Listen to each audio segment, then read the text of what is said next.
We, as human beings, have been obsessed with the idea of superpowers for many centuries at this point. Even our oldest mythologies are full of stories of people with fantastical abilities beyond human understanding. Stories like, what if there was a man who was so strong he could hold the entire sky on his shoulders? Or if there was someone who could control the wind and the thunder with his mind alone? Or if someone had the power to turn into a swan so they could have sex with people. Wait, no, not that last one, what the fuck? As time has gone on, our interest in tales of superpowered people has only grown more pronounced. Not just in superhero media, though that is currently the most popular form, these types of stories can be found in basically any form of media around the world. But, well, modern audiences tend to have slightly higher expectations than old Greek dudes spinning yarns down at the old local femboitorium.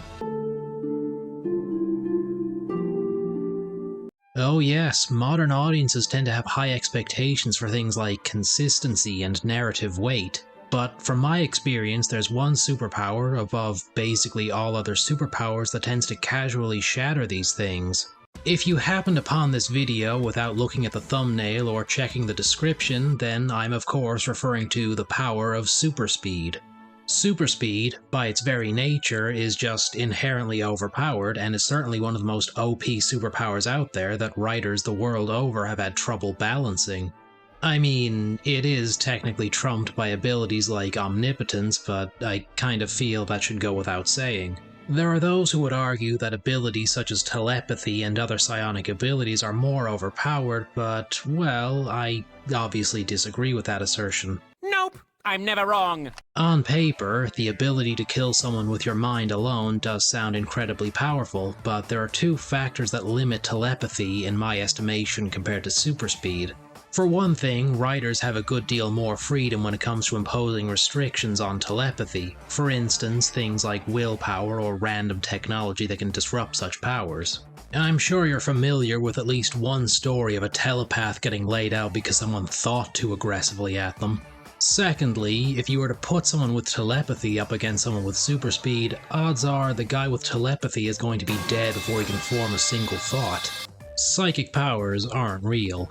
I'm sorry if you had to find out this way, but seeing as they have no basis in reality, writers are free to write psychic powers however they wish. And while super speed obviously isn't real either, we do have some frame of reference for what really fast things can do, such as speeding cars, bullets, or cheetahs chasing down their prey.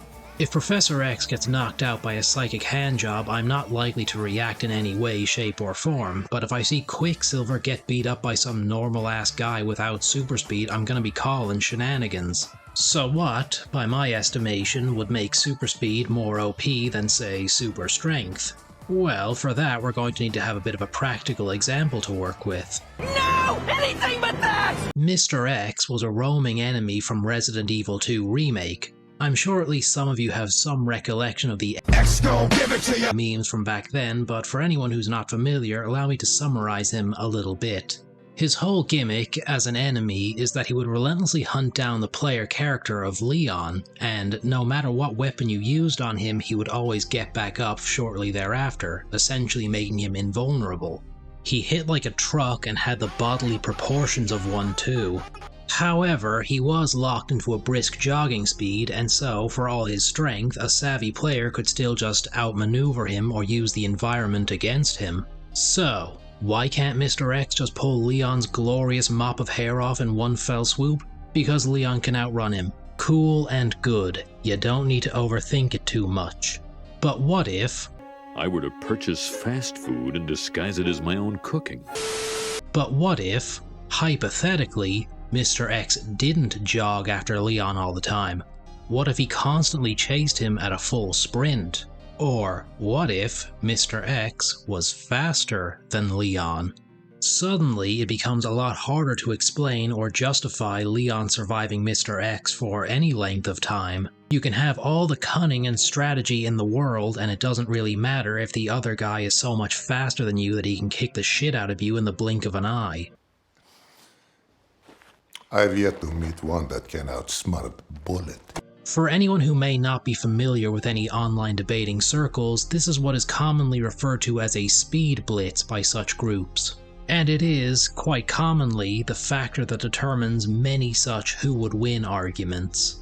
For a visual representation about how devastating a competent speedster character can be, and to provide a visual example of what a speed blitz entails, let's take a quick look at JoJo's Bizarre Adventure Part 6. Massive spoilers ahead, naturally. At the tail end of Stone Ocean, the main antagonist, Father Pucci, I have to go now. My planet needs me. manages to obtain his ultimate stand ability, Made in Heaven. Not only is this the name of an absolutely fire Queen song, it's an incredibly OP ability that accelerates time and makes Pucci so fast that nobody can see him in motion. But our heroes are unwilling to just roll over and die. They're all cunning and powerful in their own right, so they just need to strategize a little bit. So they stall for time and make a plan for when Pucci comes at them. So then Pucci comes at them, and then basically wipes them all out in the blink of an eye. It's barely even a fight. Their powers didn't matter. Their strategy didn't matter. There was basically nothing they could do because Pucci was just so overwhelmingly fast compared to the rest of them. That is how dangerous a competent speedster character can be if they aren't being held back for the sake of plot. It's right about now that you might start to understand why Quicksilver, despite having one of the best scenes in the Days of Future Past movie, or indeed the X-Men cinematic franchise as a whole, was essentially written out of the movie as soon as the best scene was over. The plot essentially had to tell him to fuck off because, well, there wouldn't be much of a plot otherwise. So, how do writers usually balance out characters with super speed? Badly, mainly. The main go-to seems to be just writing speedsters as being kind of stupid, but for my money, if you have to deliberately dumb down your characters so your plot can happen, you're not doing a very good job as a writer. And no character embodies this problem across all forms of media quite so well as The Flash, the dumbest man alive. Fastest man alive, what a fucking joke. The Flash is a character I would classify as being a bullshit character. What's a bullshit character, you may be asking? Well, essentially, it's any character who is so vaguely defined in their powers and limits that they could, in theory, solve the plot at any given moment, but just, don't. If you've ever watched CW's The Flash, well, first of all, my deepest condolences. There's this series on YouTube that I highly recommend by a YouTuber called Madvocate, which goes through the first 4 seasons of The Flash and analyzes just how much of a dumbass Barry is. If you haven't seen these videos, well, link will be in the description. If you were to watch Madvocate's videos, or even The Flash itself, I only made it through 4 seasons personally before I tapped out, it wouldn't take too long for you to start to notice a pattern in how each episode is structured.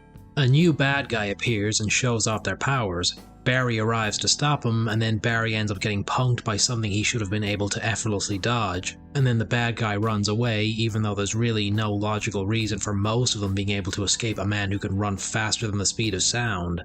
The general rule of thumb for CW's Flash is, if the bad guy isn't a speedster, they have to contrive Barry into being an idiot in order to justify the episode's runtime. Fastest man alive, what a fucking joke. There are admittedly some rare instances where, if you're intentionally writing a character as an idiot, it can be justified, provided it is intentional. To cite another JoJo's Bizarre Adventure example, the character of Okuyasu from Part 4 is canonically a dumbass, and that hinders his incredibly overpowered ability, the Hand. But here's the thing about Barry as a character. He, canonically, is supposed to be smart. I've never been a crime scene investigator, except for that one time, but I have to imagine you do need a few extra brain cells if you're going to make the cut in that line of work, which Barry does. Not that you need to be some kind of galaxy-brained super genius to come up with a plan like punch the person really fast before they can react. So, what would be a good way to balance out a speedster character? Well, for one thing, they don't need to be comically overpowered unless it serves some sort of major narrative function. And maybe don't bolt on random extra powers to go with their super speed. The Flash being able to time travel has caused nothing but trouble for Warner Brothers as a whole. Having speedsters fighting other speedsters does balance things out a little bit, though I can't imagine it would get boring to have them fighting the same types of enemies all the time. Maybe you could have a speedster whose movement speed is incredibly fast, but their reflexes aren't quite as refined, so they have to be more careful in how they fight and maneuver around. Or perhaps their speed has a detrimental effect on their body if they go beyond a certain threshold of speed. That's how the DC animated universe managed to limit the Flash a bit. Or perhaps their enemies can influence the environment in such a way that they can't just run away from the threat. That's how Poochie was defeated in Stone Ocean after all. But I feel these examples do highlight the overall problem, where speedsters, as characters, only really work against certain kinds of enemies once they go past a certain threshold of speed. If you write a speedster character as being too competent, there's no room for a story to even exist with them, but if you write them as continually incompetent, it just gets annoying and sloppy. 9 whole seasons of this dude being as dumb as a fence post. How on earth did the writers manage it? Fastest man.